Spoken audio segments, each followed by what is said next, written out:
Los israelíes combaten siempre usando la máxima tecnología y siempre tienen el temor de que su población sufra demasiadas bajas frente a sus adversarios árabes que tienen una demografía mucho más generosa. Los estadounidenses, en cambio, siempre hacen la guerra empleando alta tecnología, descentralización y sobre todo mediante una potente combinación de logística y superioridad aérea. Por último, los rusos, por ejemplo, combaten asumiendo su inferioridad tecnológica y supliéndola con grandes cantidades de material, efectivos y potencia de fuego. Pero... ¿y los árabes? ¿Cómo combaten los árabes? Un amigo mío suele definir a los árabes como gente arenosa, y si os soy sincero nunca he entendido qué quiere decir exactamente, pero como él dice eso y el libro que habla sobre la cultura militar árabe se llama Ejércitos de Arena, he decidido ponerme esta camiseta de color arena. Sé que es probablemente la peor introducción que he hecho a un vídeo nunca, pero os aseguro que este tema os va a gustar, porque explica cómo combaten todos los ejércitos árabes desde Marruecos, incluido Marruecos, hasta Irak. Así que... bienvenidos a todos los que formáis parte de la comunidad interesada en asuntos militares en español. Gracias por ver este vídeo y comencemos.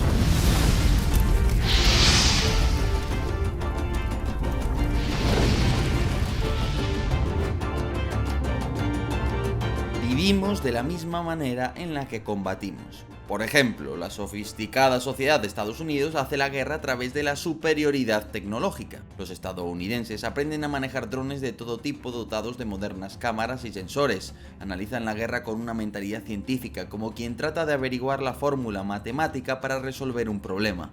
Los guerreros del desierto saharauis, sudaneses o chadianos, en cambio, combaten como lo hacían sus ancestros nómadas, dotados de camellos hacía un siglo.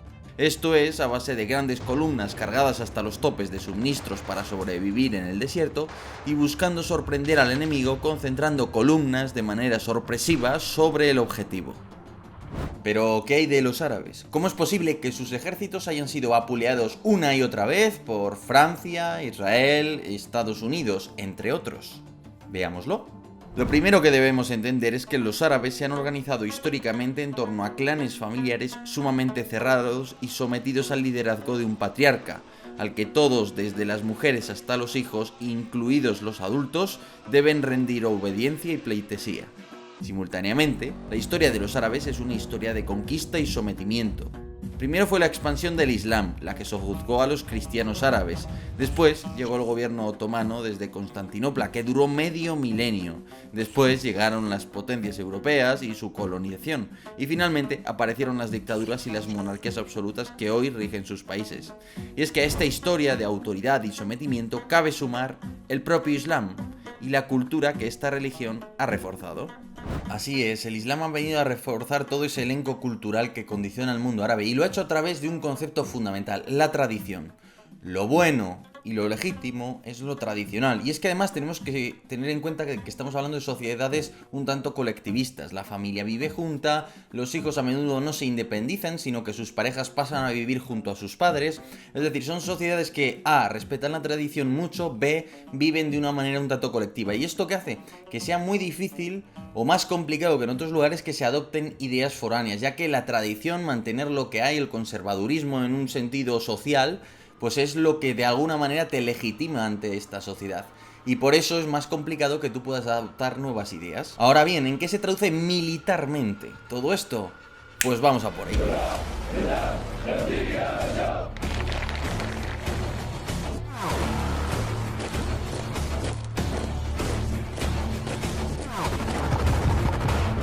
Inflexibles y pasivos en la batalla. La consecuencia de todo esto es que cada sargento y cada coronel árabes están atrincherados en una posición jerárquica todopoderosa a la que los subordinados deben someterse igual que se someterían al patriarca de su familia.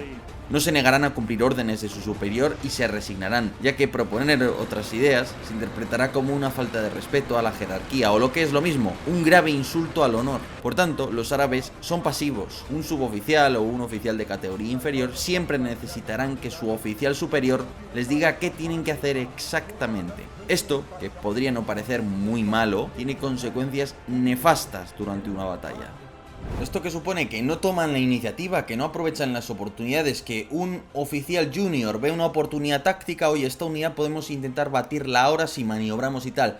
Pero si no están disponibles las comunicaciones porque su jefe ha caído en combate, porque en ese momento hay guerra electrónica que las está impidiendo, ese oficial no toma iniciativa alguna, porque se entendería una enorme falta de respeto, por así decirlo. No están acostumbrados a pensar con autonomía, entonces no aprovechas las oportunidades que vas a ir encontrando en el campo de batalla. Por último, cada escalón jerárquico, como es todopoderoso dentro de su escalón, tiende a apropiarse de la información y a instrumentalizarla para ganar utilidad ante sus superiores. Si yo sé, por ejemplo, que soy un buen oficial de mantenimiento, evitaré compartir mis conocimientos o formar a demasiados subalternos en mantenimiento, para que de esta manera mi superior siga dependiendo de mí. Así, la jerarquía se convierte en un arma de doble filo en la que los superiores incentivan que los inferiores generen monopolios de información y saberes clave que no comparten, lo que al final daña a la estructura en su conjunto, a la estructura de las Fuerzas Armadas. Claro, este modo de funcionar de las jerarquías de los ejércitos árabes aquí lleva a que se tiendan a exagerar o a hacer de menos la situación. Es decir, no se le da una respuesta realista al mando, sino que se le dice, no, es que nos ha atacado una brigada, por eso nos hemos retirado.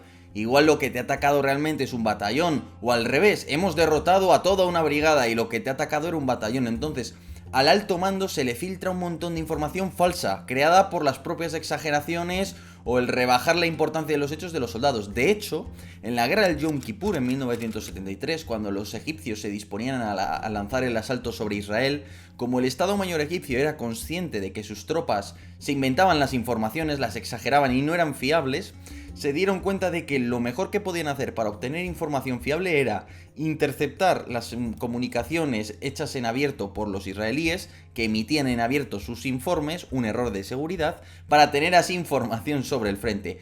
Haciendo esto lograron tener información actualizada y lograron vencer a los israelíes en el cruce del canal de Suez, entre otras cosas. Y ahora veamos algunos ejemplos históricos del modo de combatir árabe. En plena guerra del Yom Kippur, los egipcios lograron organizar una increíble operación de cruce del canal de Suez, con la que sorprendieron y derrotaron al ejército israelí, lo que demostró que los árabes eran capaces de ejecutar operaciones limitadas y ensayadas metódicamente, y con órdenes claras e inflexibles. El problema llegó después, cuando tras el cruce exitoso no supieron qué hacer, debido a su inflexibilidad, cediendo la iniciativa a Israel y siendo derrotados gracias a ello. Y podéis pensar, bueno, no, pero es un caso distinto, Israel tiene muchos más recursos económicos y tecnológicos. Vale, yo os pongo otro ejemplo. Guerra del Chad, entre el 78 y el 87. ¿Quién se enfrenta en esa guerra? El Chad, un país pobrísimo, en esencia un enorme desierto, y Libia, el país en aquel momento gobernado por Gaddafi, que contaba con petróleo, con grandes cantidades de dinero y con grandes cantidades de armamento sofisticado. En aquella época los árabes, de Libia en este caso, combatían ¿cómo? Pues empleando, simple y llanamente, una serie de bases, puntos fortificados, en los que empleaban carros de combate, tanques. Contra esto, los pobres chadianos, que es un pueblo tremendamente pobre, pues al principio no tenían ni armamento antitanque, así que los libios penetraron bastante dentro del Chad.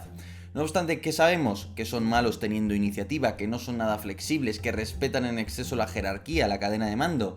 ¿Y eso a qué llevó? A que los chadianos en diversas ocasiones llegaran a derrotar a los libios hasta el punto de forzarles a firmar la paz y a retirarse de todo el norte del Chad.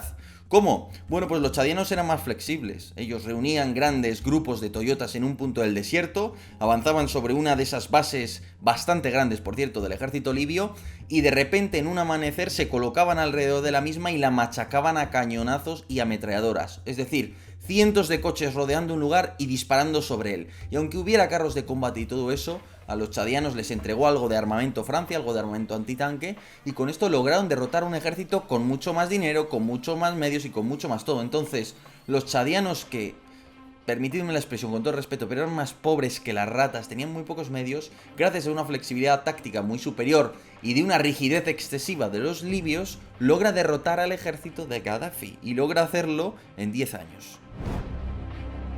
Y, ¡oh sorpresa!, si os digo que Marruecos tuvo que construir un muro de 2000 kilómetros de longitud e invertir un enorme porcentaje de su PIB en defensa durante los años 80 para enfrentarse a los saharauis, esto es, 4 nómadas del desierto armados con coches y algunos blindados.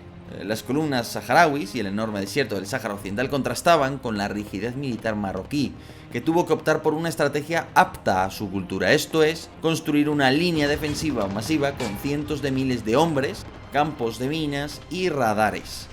El famoso muro marroquí es una manera de matar moscas a cañonazos, y a la vez es un momento a la inflexibilidad táctica que tienen los árabes. Pero simultáneamente representa perfectamente algunos de los rasgos que hacen a la vez a los árabes terribles adversarios.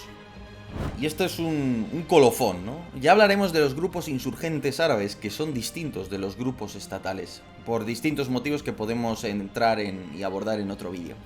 Pero lo que es cierto es que los árabes en general demuestran una importante voluntad de vencer. Y esta voluntad, esta determinación por imponerse al enemigo, por alcanzar los objetivos, por reiniciar la guerra, por sufrir bajas, es muy relevante, ya que en el plano temporal, es decir, a lo largo de las décadas, se les demuestra como unos rivales temibles, unos rivales siempre dispuestos a volver a dar la batalla, aunque en muchas ocasiones sean derrotados, incluso unos rivales dispuestos a convertir las derrotas en victorias desde el punto de vista propagandístico y a justificarlas de esa manera.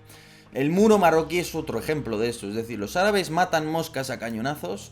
Desde el punto de vista de la guerra moderna no suelen ser combatientes técnicamente buenos y sin embargo sí tienen una voluntad de vencer tremenda, ¿no? Y quizás el mejor ejemplo de esto son los yihadistas. Los yihadistas otra cosa no sé, pero voluntad tienen para rato. Pero bueno, esto ha sido un poco todo. Es un breve resumen de esta interesante obra que os dejo abajo el enlace por si a alguno os interesa adquirirla. Esto es un pequeño resumen, por tanto, del modo de combatir que arroja la cultura árabe en general. Luego hay matices, está el factor geográfico, el factor incluso sociológico, porque no todas estas sociedades árabes son tan homogéneas, pero creo que es interesante ver cómo podemos abordar a un gran grupo humano con ejemplos concretos de los últimos 50 años y ver que efectivamente hay una serie de patrones que parecen beber de la cultura. Pero bueno, lo dicho, que muchísimas gracias a todos por estar ahí. Suscribiros al canal, suscribiros a Political Room, que ahí vais a tener... Mi intención es que por 10 euros al año tengas información internacional de calidad. Y ese es un precio, yo creo que muy bueno. Y por ello os invito a suscribiros, 10 al año. Bueno, yo os dejo los enlaces abajo, que lo dicho, muchísimas gracias a todos por estar ahí, me ha encantado este vídeo. Un saludo y... hasta otra.